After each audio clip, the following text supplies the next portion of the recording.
So far as the ultimate goal is concerned, I think none of us need have any apprehensions. None of us need have any doubt. But my fear, which I must express clearly, is this. Our difficulty, as I said, is not about the ultimate future.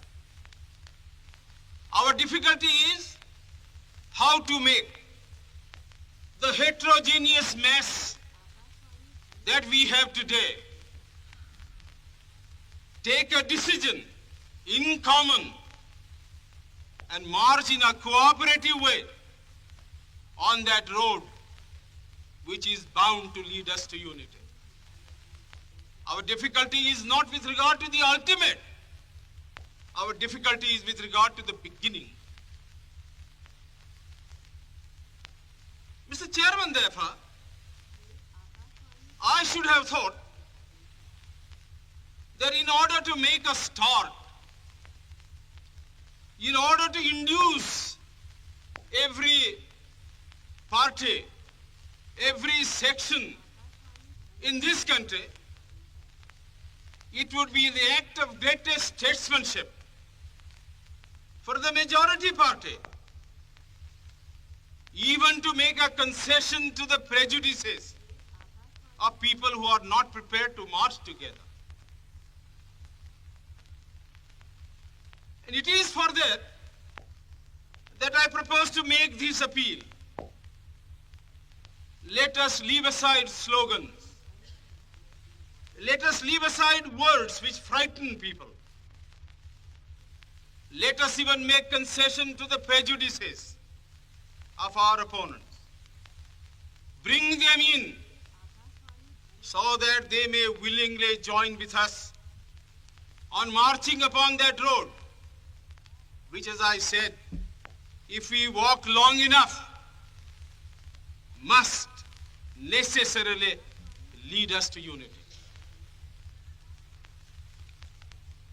And if I, therefore, from this place, support Dr. Jayakar's amendment,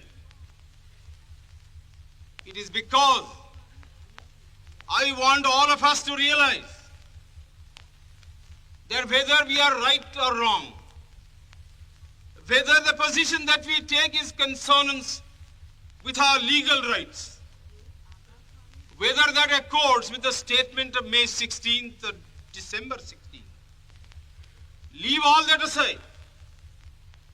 This is too big a question to be reduced to the position of mere legality. It is not a legal question. I say leave aside all these considerations and make some attempt whereby those who are not prepared to come will come. Let us make it possible for them to come. That is my appeal.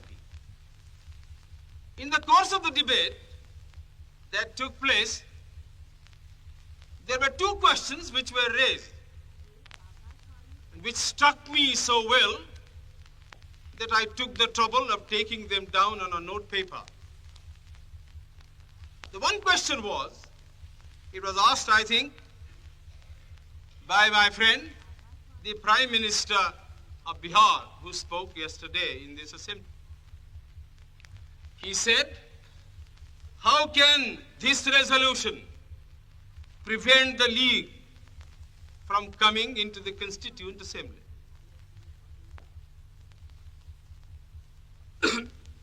Today, my friend Dr. Shyam Prasad Mukherjee asked another question. Is this resolution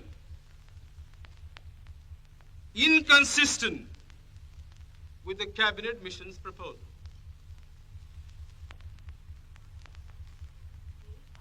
Now, sir, I think they were very important questions. And they, I think, ought to be answered. And answered categorically. I do maintain that this resolution, whether it is intended to bring about the result or not, whether it is the result of cold calculation, or whether it is a mere matter of accident, is bound to have the result of keeping the Muslim League out. And I'll substantiate what I said. Sir, I invite your attention to paragraph 3 in the resolution, which I think is very significant and very important. Paragraph 3 envisages the future constitution of India. I do not know what is the intention of the mover of the resolution, but I take it that it is a sort of, after this resolution is passed, it will act as a sort of a directive to the Constituent Assembly to frame the Constitution in terms of paragraph 3 of the resolution. What does paragraph 3 speak of? Paragraph 3 says that in this country there shall be two different sets of polity. One at the bottom, the autonomous provinces or the states, or such other areas as care to join a united India. These autonomous units will have full powers. They will have also residuary powers. At the top and over the provincial units, there will be a union government having certain subjects for legislation, for execution, and for administration. Sir, as I read this part of the resolution, I do not find any reference to the idea of grouping an intermediary structure between the union on the one hand and the provinces on the other. Now, reading this paragraph in the light of the cabinet mission's statement, or reading it even in the light of the resolution passed by the Congress at its Wardha session, I must confess that I am a great deal surprised at the absence of any reference to the idea of the grouping of the provinces. So far as I am personally concerned, I do not like the idea of grouping.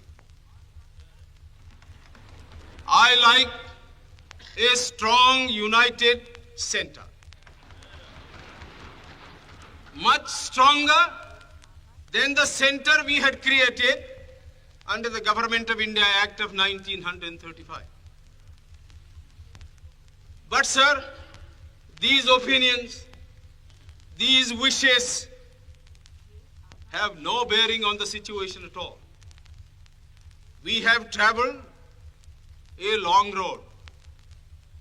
The Congress party, for the reasons best known to itself, consented, if I may use the expression, to the dismantling of a strong center which had grown into this country as a result of 150 years of administration, and which I must say was to me a matter of great admiration and respect.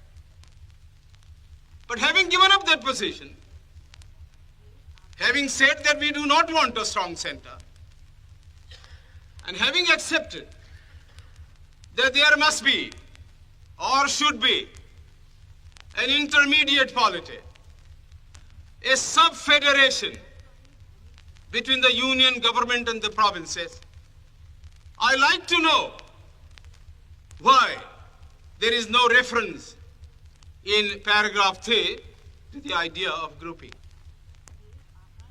I quite understand that the Congress party, the Muslim League, and His Majesty's government is not ad idem on the interpretation of that particular idea about grouping. But I always thought, and I will be prepared to stand corrected if it's shown that I am wrong, that at least it was agreed by the Congress party that is the provinces who are to be within the different groups consent to form a union or a sub-federation, the Congress would have no objection to that proposal.